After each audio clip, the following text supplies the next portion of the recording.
It's amazing that you didn't notice that really until after. It's so, I think it's really well done. Hey, speak for yourself. I was paying attention. I noticed. Well, you're the a nerd. No, I know. You you're can say the nerd, it. so. You a nerd. But, yeah, no, it is true.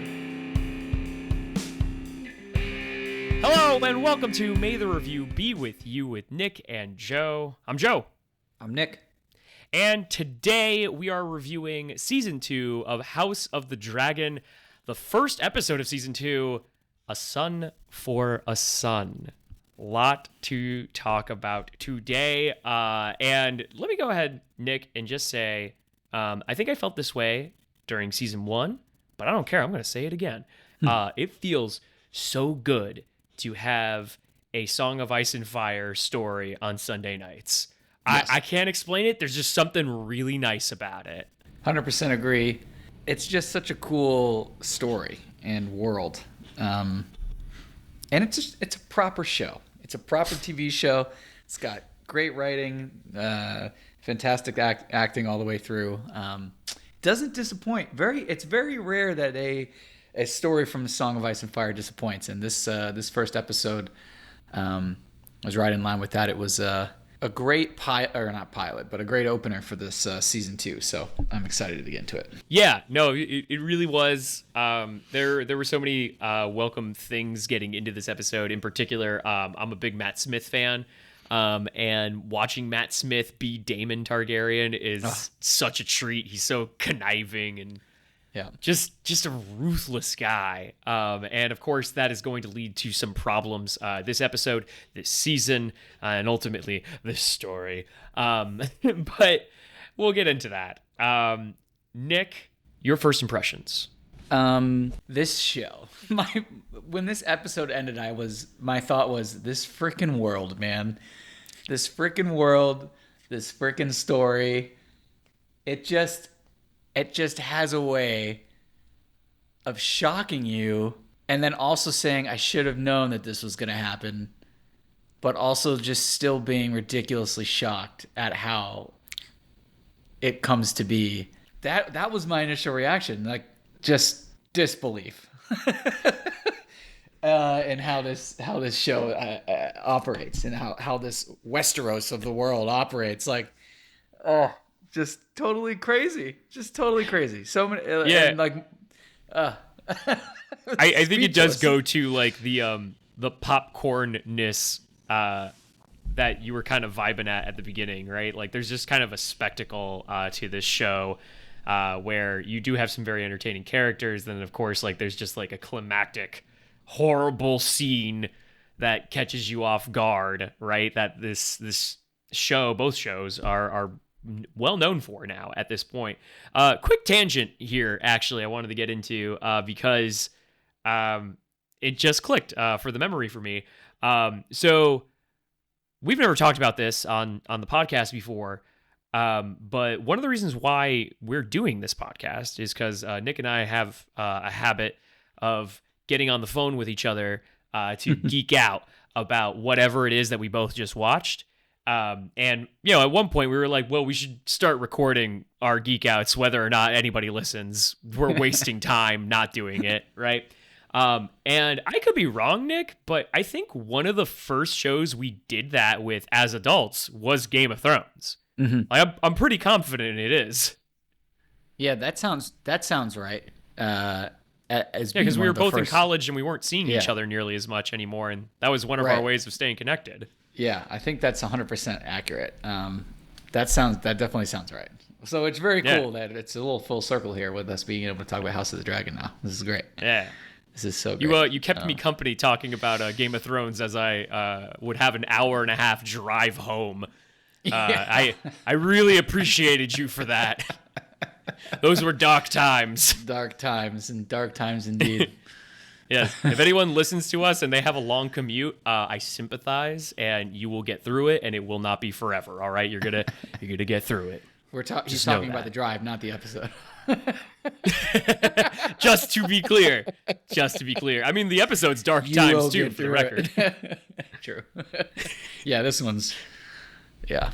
Oh man. All right. Give me your thoughts. Any other thoughts besides? I think so. I'll say this just right before we really dive into the nit and grit of this. This story ended with a pretty famous scene that for some reason I didn't think we were gonna get this early. The scene is referred to as the blood and cheese scene, and it's of course the scene where Aegon's son is murdered in front of Helena. And it's a pretty violent scene, and I don't know. I thought we were gonna get it later. I was not expecting it in the premiere, but I thought it was done really well. And we'll get into that. This whole episode just kind of caught me off guard. I don't think I was prepared to just be back in this world. The premiere just kind of snuck up on me. I was excited on Sunday night, and here we are. Yeah, I don't think you can prepare. You can't prepare for this world. You just not like. You're killing babies and stuff. You can't prepare for that. It's unbelievable. It's ridiculous. Anyway, ridiculous. Take it away. Where are we starting? Where do you want to start? I actually really want to start at the very beginning. For two reasons. Number one, so the beginning of this episode, I guess just as a quick rundown, we are reunited with Jaehaerys as he is rounding off allies for his mother. He learns the news of Lucerys having been killed, and there's a lot of regrouping going on in the fallout of Lucerys' death, right? And we are watching everyone kind of react to it, and that's more or less what this episode is the fallout of his death, right? And we see some people grieve, we see some people take action, we see different political maneuvers in the making, and ultimately the fires of war are getting hotter and hotter. But the beginning of this episode is not hot. It's actually the opposite of hot. It is the return to Winterfell, which I was so excited to see. And again, caught off guard. I wasn't expecting to be in Winterfell really at all, which I don't know why I wasn't expecting that. I think the reason you weren't expecting it is I didn't think, they did pick up pretty much where we left off from season 1, right? But I think there was a part of me that didn't think it was going to be right where we left off, the immediate aftermath. And part of the reason is just because, he's in Winterfell. Her son goes to Winterfell at the end of season 1 to round up, to solidify the Starks being allies. And it's been 2 years, and he's a younger guy from a filming perspective, and I think I was shocked that they were showing us the Winterfell scenes because the actor whose name I don't know is significantly older than than he was 2-3 years ago when they filmed season 1. So we're seeing him it's a time jump from a real life perspective from the actor, right? But it's not really a time jump. Yeah, he looks a little older. The world, even though it's only been a few days. Right, exactly. That's why it was weird for me. I wasn't really expecting to see Winterfell because I figured we'd get some kind of scene where maybe he's back from Winterfell or something. Granted, he's still going to look older, but I don't know. I guess that's part of the reason I was a little bit thrown off. It's the immediate aftermath, and he's finding out from the Starks about with the Raven about about his brother's death, which is pretty. That was a really cool scene when he's on top of the wall. Hold up before we get there, because I have a big question about the wall. Okay, yeah. So I think I called him Jaehaerys before. It's Jaehaerys. Jaehaerys is talking to Cregan Stark.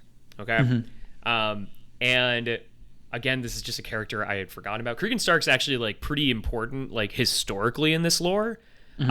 For reasons I'm sure are gonna play out in this show. There's no other reason to introduce this character. However, something that really confused, I needed to remind myself about Cregan's role in the world, because the way it was set up, I thought the way that they introduced him, I thought he was the head of the Night's Watch for a moment, and right. I was no, he's not. He's the head of House Stark. Right. wait, why the hell are they on the wall right now? Like, I know we started in Winterfell, but then all of a sudden we're just on the wall. Right. And it's not like, I mean, like, hey, maybe he wants to show him the wall, right? Okay, cool. It's not like the wall is like a short walk away from Winterfell. Like, it's pretty far. We saw Jon and his uncle go like, I don't know, what, 3-4 days before like they got to the wall? Like, it's a long walk. Yeah. Yeah, so the cool part about this episode is it opens with Winterfell really, and we see. I love that you're just gonna completely ignore this. You're like, yeah, all right, whatever, nerd. No, I'm getting there. My bad. But I wanted to talk about like why they transitioned, why they even like the way that they got us to the wall, right? Why? Okay. Like, they were telling us the story historically about how they used to be chosen, how men used to be chosen to get to the wall, because they back in the day, it wasn't always about, the Westeros we know from Game of Thrones it's thieves and people who have been caught for crimes and they're sent to the wall, and that's or they die, right? But back in the day, there wasn't they didn't have. It sounds like after today's episode, or this recent episode, that's not fully established. So they also pick men from Winterfell, and you're putting your hand in a bag. And if you pull out a black stone, then you have to go and serve basically at the wall. So they show us like this cool scene where you get some kind of history about how they used to choose people for the wall. And then all of a sudden we see, is it Johannes? What is his name?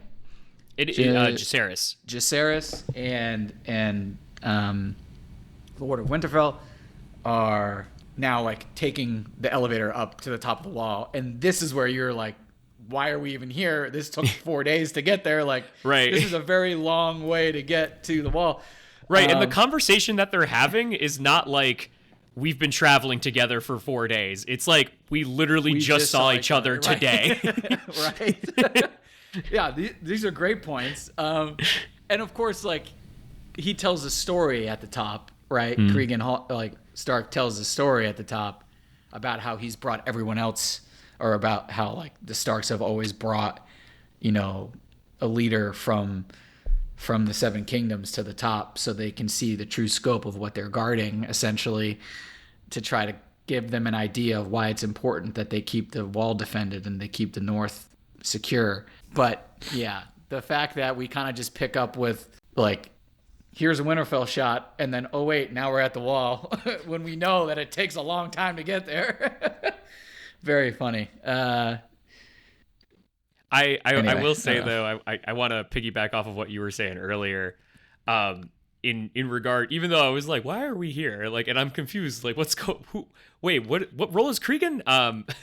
But the scene itself, you're absolutely right. It is awesome. A reminder of how important duty is to like the Northmen, right? And like the Northmen are just cut from like a different cloth than like the Westerosi folk, like duty and honor means something totally different. I think there's that comment where Cregan says, we'll give you 2,000 graybeards, and Jacaerys is like, oh, so like old dudes, and Cregan's like, yeah, but it's like old dudes who don't fuck around, man. That was great. And then like, I think the line that literally gave me chills in this scene, like literal chills, was him telling the story of what you were saying about Alicent and Otto coming, and the dragons refusing to cross the wall. Like, ooh, like I get chills thinking about it right now. Ooh. Yeah. Well, and then what we know now from in the future when a dragon crosses the wall, not great. Not a great outcome. This is interesting because people online were saying that's an interesting point.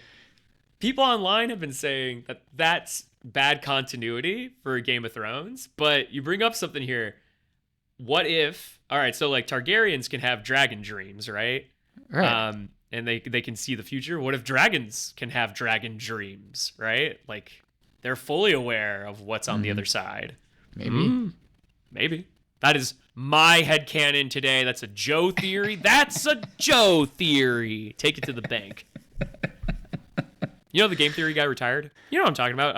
On YouTube, Game Theory, the guy who's like, then that's a game theory. Matt Pat? No idea who that I've is. definitely shown you him before. He's like a huge internet celebrity. He retired earlier this year. Good for him. So the catchphrase is up for grabs. All right, well, it's a Joe theory, everybody. Yeah. Oh my god. Need to come up with something flashier.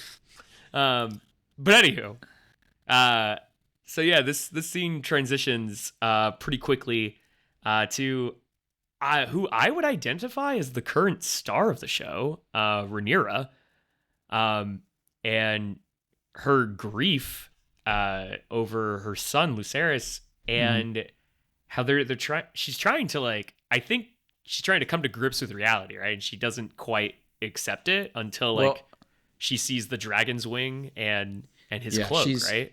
She's really like looking for a body because she needs closure, right? And Daemon is talking with what's her name from Rhaenys. Rhaenys. Yeah. Daemon's talking to Rhaenys, and Rhaenys is saying that when her daughter died, she needed to see the bones basically to believe it. And so this is really what Rhaenyra is doing, is she's looking for a body. She's looking for some sign that what she's been told is true. And as you were just hinting at, she eventually finds it.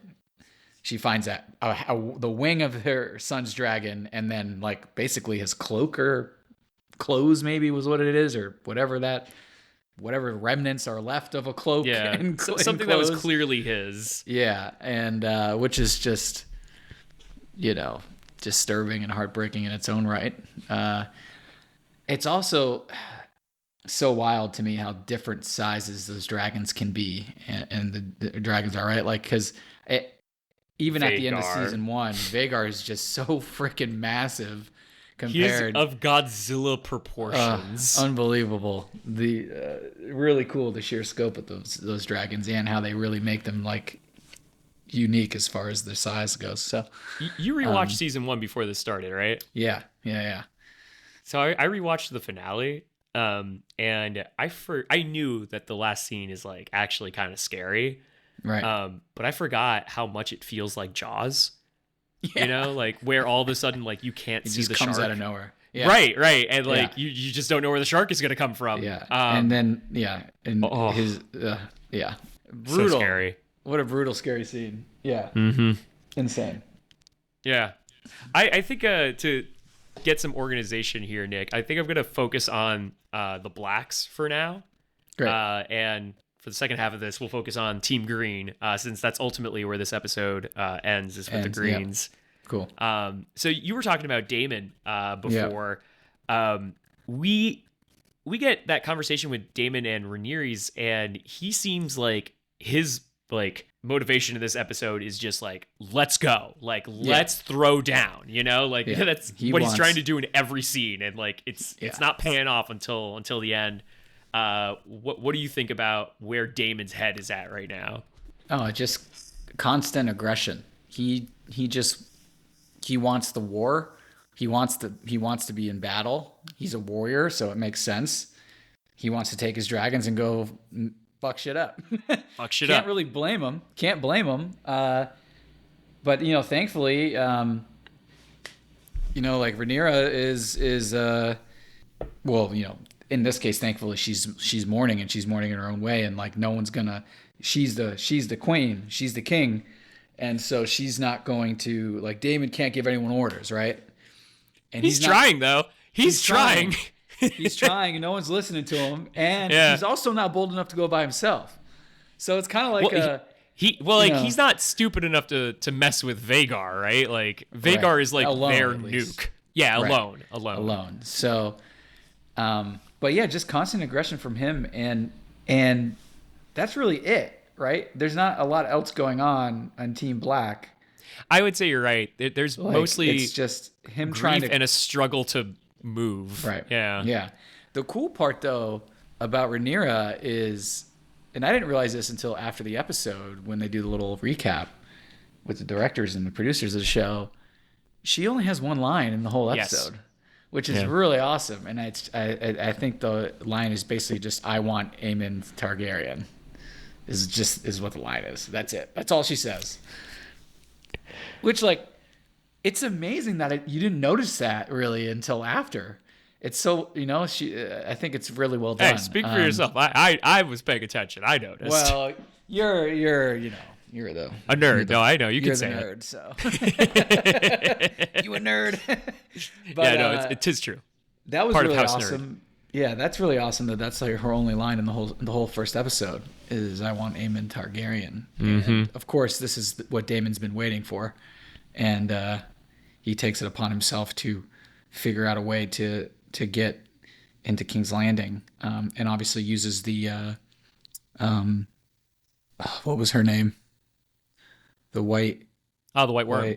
White worm. Yeah. For information, and then from there finds the two men that are going to help him get a son for his son here at the end. But what about you? Anything else for Team Black that you want to talk about? Yes. There are two things in particular. The first being Jacaerys returning home to talk to Rhaenyra. I think this was like my second favorite scene in the entire episode. I really loved the acting here. I loved the delivery of what Jacaerys is trying to say.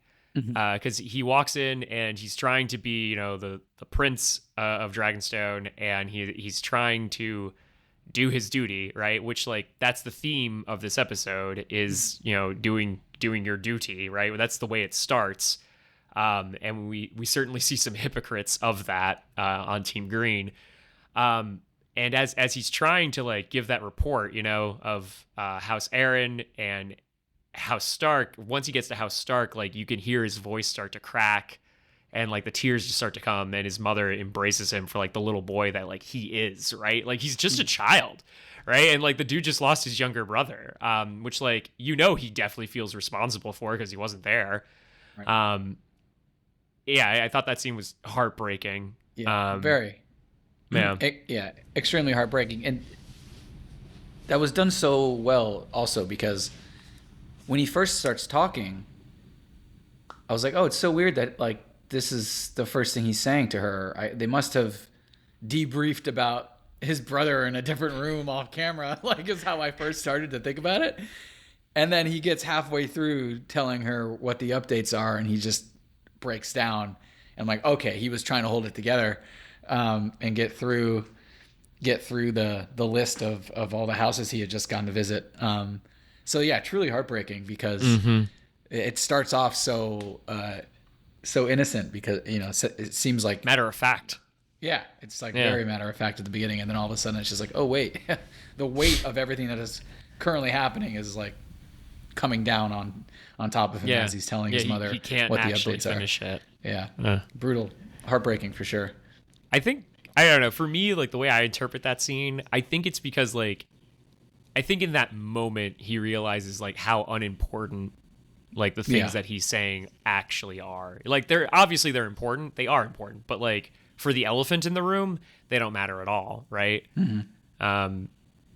Which ultimately I think is what, like, kills me inside when I hear him say that. And, like, because, like, we're only at the beginning of this war, like, it's only going to get worse from here, Yeah.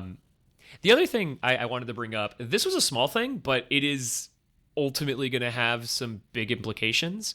So Corlys Velaryon, he doesn't have a lot to do in this episode, but, like, off screen, he's doing a lot, So we see Corlys, he's getting his ship, it's getting its legs back. I don't know what you say about repairing a ship. I don't know nothing about no boats. So he's getting his ship repaired, but he has a blockade at the gullet that's cutting off trade at King's Landing, which we hear from Team Green is having some, like, pretty bad implications, right?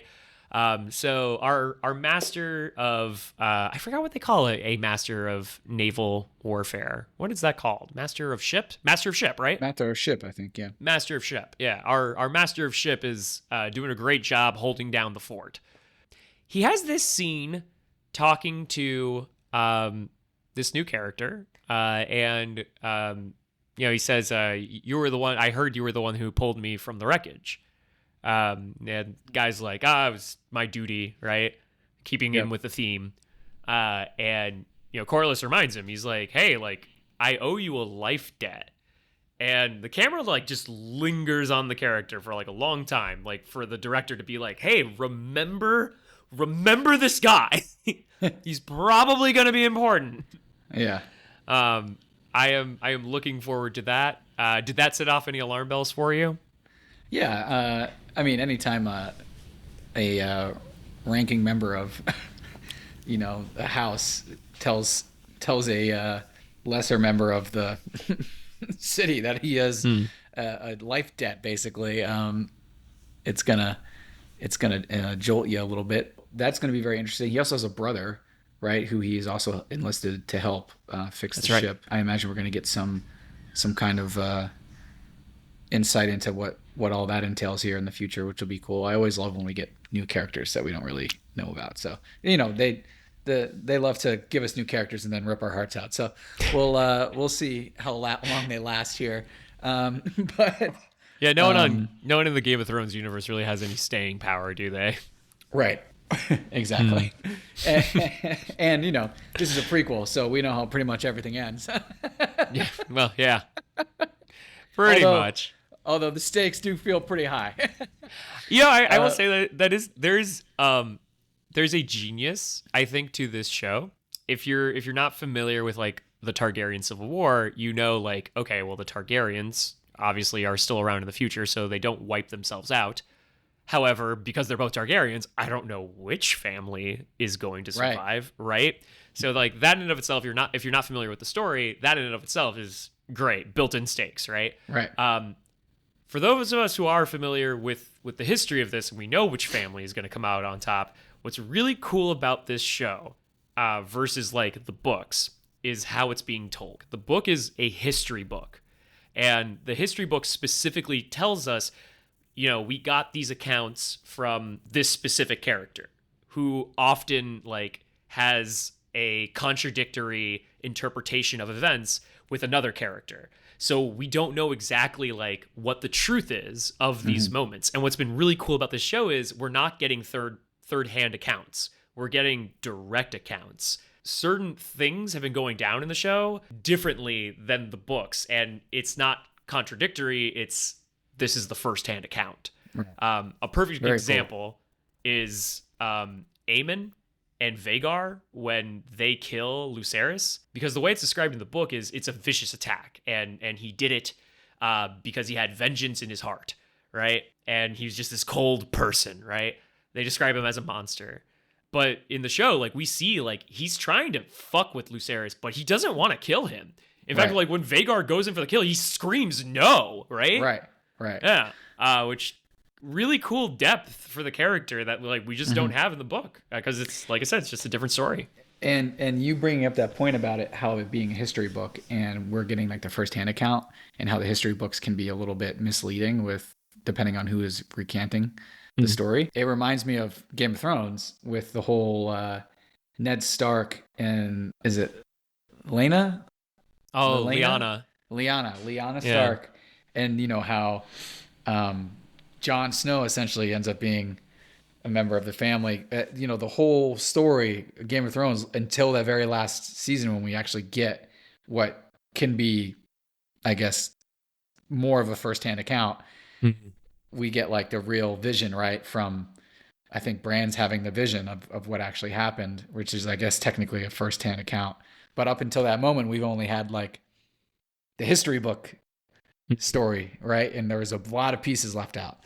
I don't know. It kind of reminded me of that particular. Yeah, I think that's a really good. It's like I think that's a really good fun comparison, because so much of A Song of Ice and Fire is told from the point of view of a character, right? Right. And they are not reliable narrators ever. Yeah, which is brilliant, right? Because from a show perspective, you can almost do whatever they want to get there, right, as long as they get there the right way. Right, as long as they hit the historical beats, it's fine. Yeah, it's really brilliant. Freaking George R.R. Martin, that's cool. All right, what else? What else you got? That's all I've got for Team Black, Same. Okay. Which I think is now a good time to hear a word from our sponsors. And we're back. And we still have half an episode to talk about here, which is wild. We still have the Greens to discuss. So I guess to describe what's going on with the Greens is, it's not as reactionary. I mean, in a way it is, right? Like they're kind of just like trying to figure out what their next move should be, right? Mm-hmm. And I think that there's a lot more political intrigue going on in this half of the story, right? Like there's a lot of people trying to like play 3D chess with each other here. In particular, it feels like Otto, Aemon, and Alicent are all like working against each other. Yeah, definitely a lot of political turmoil currently going on at King's Landing. It's very interesting. They all have their own vision of what needs to happen next, but they all know that what happens next is war. They just all disagree on how to start. Although it's already begun, right? I mean, like, there's no other way. Nothing else is going to happen. And they even, Otto and Alicent even have this conversation, later in the episode. Like, we both know it's war, essentially. And they just have to now agree on, like, how to control Aegon, right? It's like, I freaking love Game of Thrones. Like, in this Song of Ice and Fire, like, it's always about how the people around the king can control the king. Like, it's always about controlling the king instead of letting the king run things, And it's so interesting. It feels very much so that the hand of the king, in this case, Otto, like, is the one in control, right? Like, he's the true, like, master of Westeros at this point. Right. For now, at least. For now, yeah. But we've got some little birdies here talking to Aegon separately, trying to get him to be his own man. Yeah, the conversation here with Larry's is really interesting. Yeah, very interesting. I found myself thinking during this episode that I'm ready for Otto Hightower to not be living anymore. To exit stage left. He needs to exit. I'm getting more and more annoyed with him as the episodes go on. He has played his part well, but I think it's time for him to go.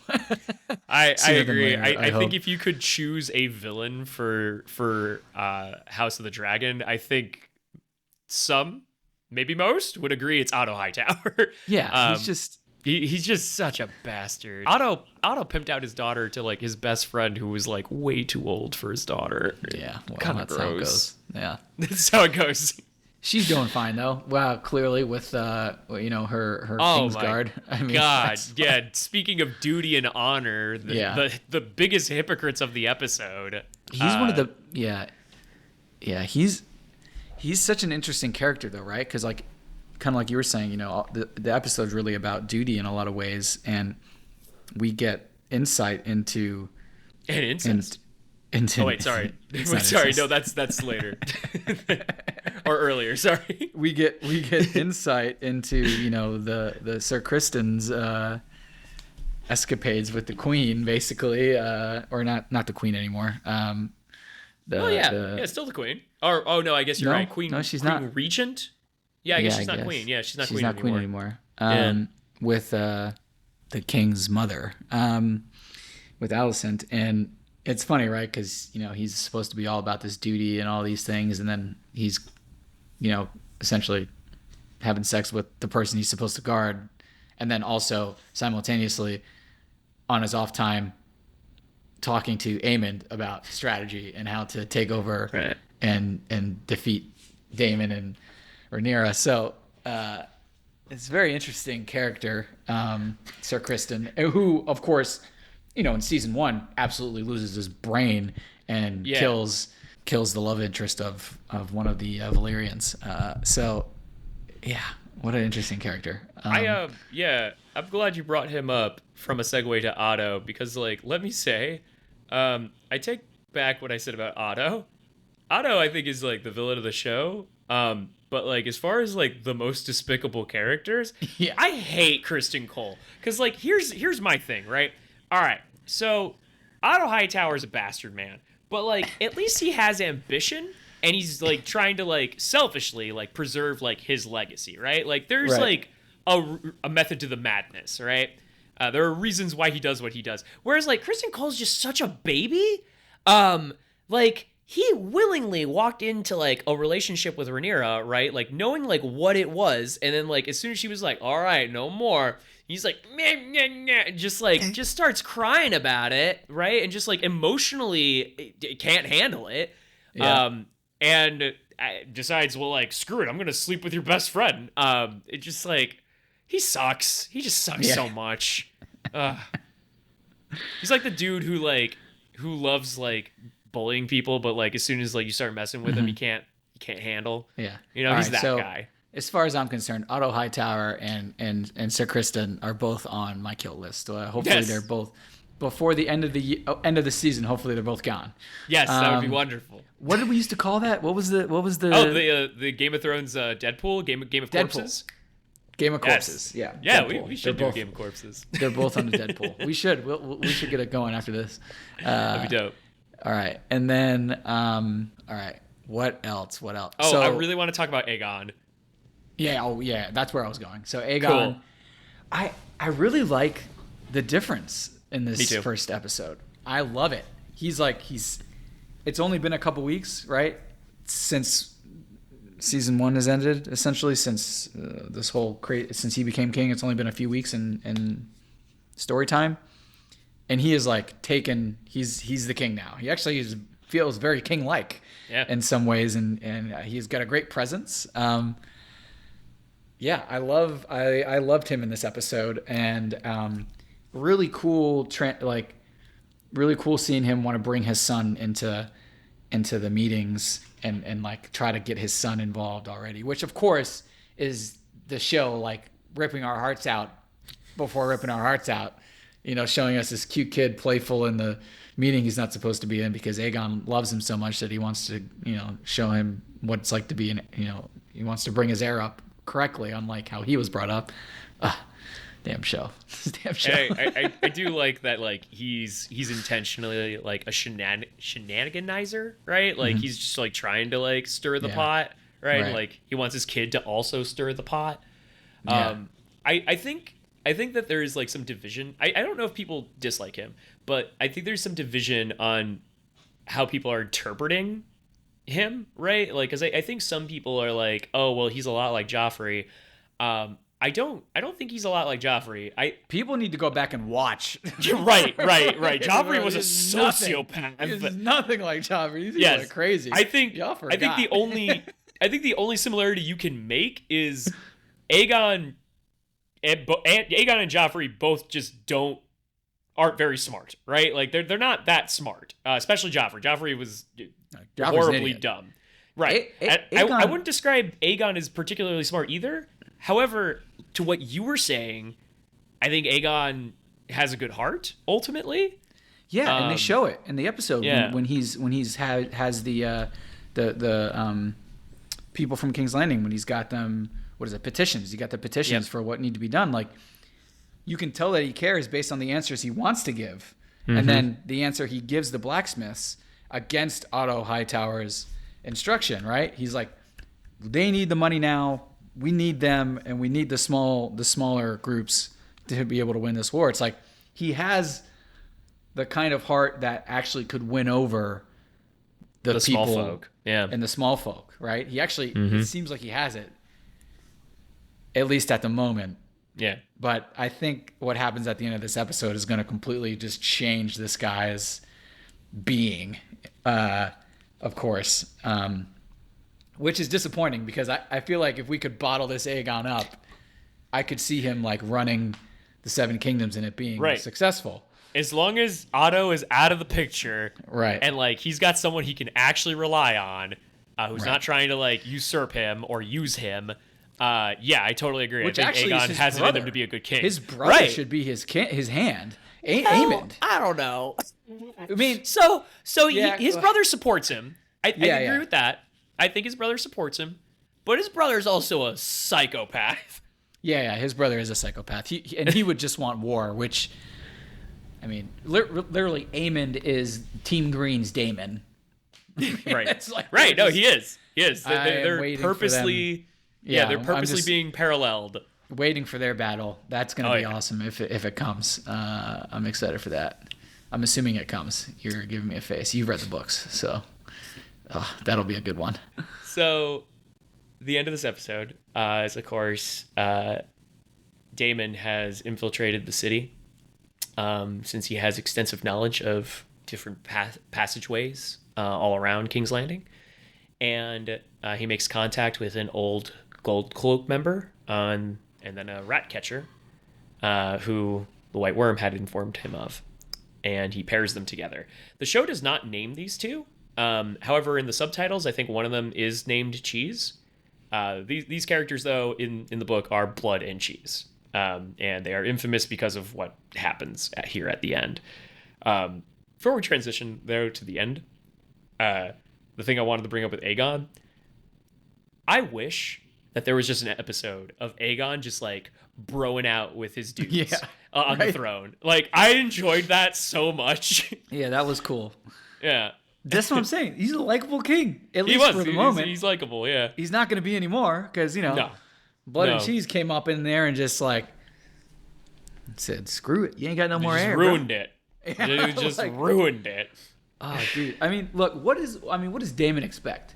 He's sending two idiots, basically sending two village idiots to, try to infiltrate the king or the queen or really they're trying to find Aemond, but like they don't know where they're going once they get to the high end of the castle. It's a bad plan. It's a terrible bad plan. Because so many things can go wrong. And I get it from his point of view. He's like, it's a dude with long hair and one eye. How hard could it be to find? I think he even says that. He says it's like, it should be easy to find him. And it's like, well, of course not, because we don't know what his movements are. And like, based on where they end up, I think they end up in the room that Aemon was just in. Yeah. Before Otto interrupted. Right. So like they just missed Aemon, right? Right.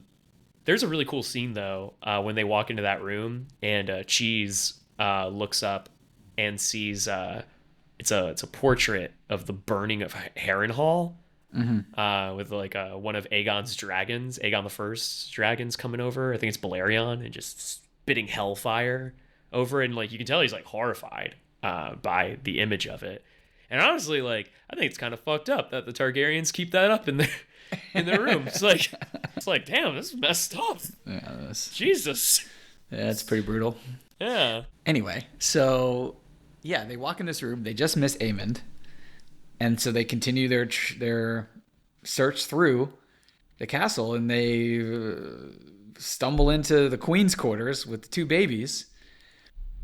The guy and the girl, the prince and princess sleeping. Yeah, they take a knife to the queen, and they ask her to tell them which one is the son. And like, so many questions are going on during this, right? Because in her head, she's like, do I tell them who the son is? Are they going to know I'm lying? Do I tell them it's my daughter and then hope that they don't understand that I'm lying, and then they decide that, I wouldn't give up my son, so I'd give them my daughter. Like, at least that's what's going through my head, right? Like, her decision to point to the prince very quickly, it seemed like. It felt like she did kind of point quickly, and then Blood even says she wouldn't give him up that easy. It must be the other one, right? And then I think Cheese is the one who looks her in the eye and decides that she was telling us the truth from the beginning. And then they go and they kill the boy. Which the whole time I'm like, why are they even asking her? It's pretty easy to find out which one's the boy and which one's the girl. So like, I gave this some thought because I had the same idea. It was like what's the point? Right, like why not just check? And the only thought I have to defend what they did, which I don't want to, but I think the idea here is that they're trying to do this as quietly as possible, right? And like as soon as like one of the kids like wakes up, like now there's an unknown variable that could like possibly alert people that they're there, like they just want to like get the information, kill one of the kids and then run the fuck out of there. You know what I mean? I think that's loosey-goosey logic, but that's the only idea I can come up with. Yeah, that is the only idea, but it's totally dumb in this scenario. Yes. Because she grabs the girl anyway and gets out of there immediately. And I mean, she goes for help, right? She goes to Allison's room, which, you know, she's mid screw. Sir Kristen. My God. She walks in there, which is just like, okay, this is just, everyone knows this is happening then, right? Like, and then Allison's like, what's happened? And then this essentially how the episode ends. But we have to talk about the sound effects real quick. Like, HBO, thank you for that. She grabs her, so the queen grabs her daughter and they're getting out of the room, and like as they're leaving the room quickly, like you can just hear Blood and Cheese like stabbing the prince to death, and the gruesome sound effects just like, well, like they're not just stabbing, they're cutting, they're removing the head. You can hear him sawing like the neck off, because like so Aemon told him to bring me the head. Yeah, so gross, dude. Oh, yeah, God. It's pretty brutal. There have been some online saying like that it was whitewashed because we don't see it, which I don't know if you need to see a kid being decapitated. I think hearing it is enough, and it's more than I ever need. Yeah, it's pretty horrible. I don't need to see anything else. That was enough. And honestly, that was more gruesome than actually seeing it. Just hearing it. Yes, is worse. I totally agree with this. So the director of this episode is Alan Taylor, and he's got quite the resume. He's been making TV and making film for a long time. As far as Game of Thrones goes, he's directed quite a few episodes. Mm-hmm. What I believe is probably his most famous episode is The Baylor, episode 9 of season 1, which of course is the death of Ned Stark, right? And I think you could make some comparisons to those two scenes just based on style.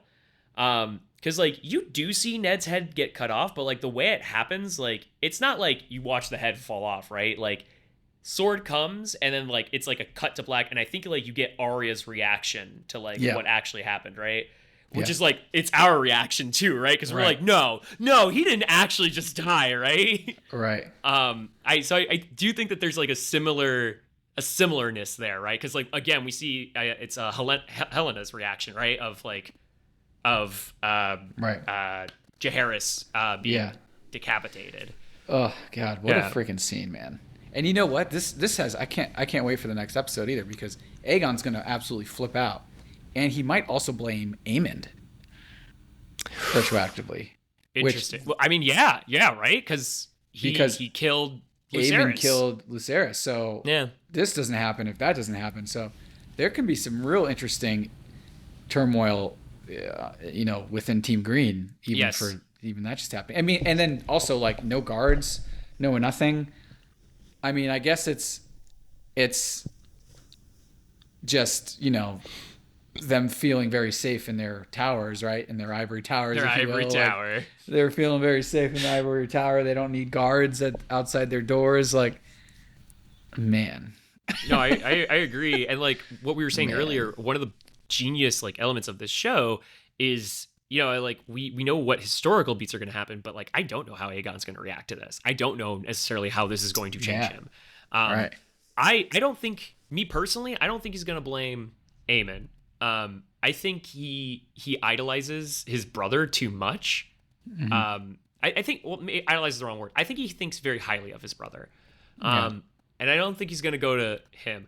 I think, unfortunately, just like all the other women on this show, I think he's going to blame Helena for the death of Jaehaerys. Yeah, probably.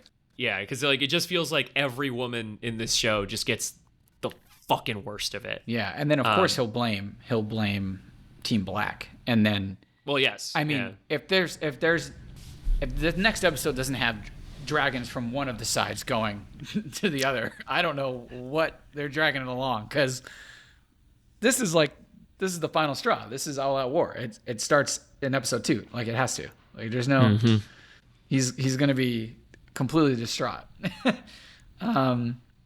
Yeah, I mean, if I'm Aegon, I'm like, screw it. I'm getting on my dragon right now, and I'm going. Right, taking care of this myself. Yeah. So we'll see. We'll see. Let me ask you, just as a fun final note here, whose team are you on? Team Black. Team Black. Yeah, me too. Although that, at the end of the episode, I was like, oh man, this is pretty fucked up. If Otto Hightower also would have died, I might be Team Green. But he's still alive, so I cannot cheer for Team Green yet. But if Otto Hightower dies, I might be flipping sides. Let me just say that. I hear that. There are some people on Team Green that I like. Yeah. I like Aegon. I like. Yeah. I kind of like Alicent too. I feel bad for Alicent most of the time. I've always kind of liked Aemond. I've always liked him a little bit too. I do too. But I love Rhaenyra and Daemon too much. They're just. I know. They're so great. Yeah. Rhaenyra is a badass, so it's tough not to cheer for her. So. I am also a big fan of Corlys. Yeah, same. And then of course, like if whoever side the Starks are on. Well, yeah. Right? Those are the good guys, obviously. Oh man. But yeah, a lot to look forward to. It's gonna be a short season, only 8 episodes. So we've got 7. Yeah, right. We've only got this for 2 months. So 7 weeks to go. But I think it's gonna be a really great 7 weeks. This was a really promising start, Nick. If you were to rate it, how would you rate it? Throwing me off with the rating. We don't rate TV shows. Yeah, we don't normally. What are you doing? Single episodes. I'm gonna say I'm not gonna give it a number. I'm gonna give it from a scale of terrible to excellent. I'm gonna give it a very good. Ooh, all right, very good. That seems like a very good start. Very good premiere. Yeah. I'm actually gonna, I'm such a simp, but I don't care. I'm gonna say great. I thought it was great. Awesome. Awesome music, awesome acting, great effects. The dragons look amazing. The dragons look great. Yeah, I'm just so, baby, we're back. I'm just so excited. We're back. So good. But yeah, that'll do it for us today. When we come back, Nick, what are we reviewing next? What's on the docket? Oh man, I think the next thing that we're going to be talking about is the opening episode of The Bear season 3. Yes. Oh my god, I can't wait. Yeah, because we're like intertwining with these 3 TV series now. So we're going to do The Bear season 3, episode 1, and then the next thing we'll do after that is probably a halfway through of The Acolyte. Oh boy. And then we'll do a halfway through of House of the Dragon. And then we'll do a halfway through of The Bear. And then we'll do a review of Deadpool Wolverine. And then we'll do a review of all 3 TV series when they've ended. Ooh, we're going to be eating good this summer. Something like that. Well, it might vary a little bit depending on our schedules because life is busy. But you'll be seeing a lot more of us, unfortunately. But yeah, Bear season 3, episode 1 reviews coming up. This is the next thing we'll talk about. Awesome. But follow us on Instagram. Follow us on Threads. Subscribe to us on YouTube, please. Follow us on your favorite podcast channel and tell us what you think. Yeah, that's right. And until next time, may the review be with you. Peace.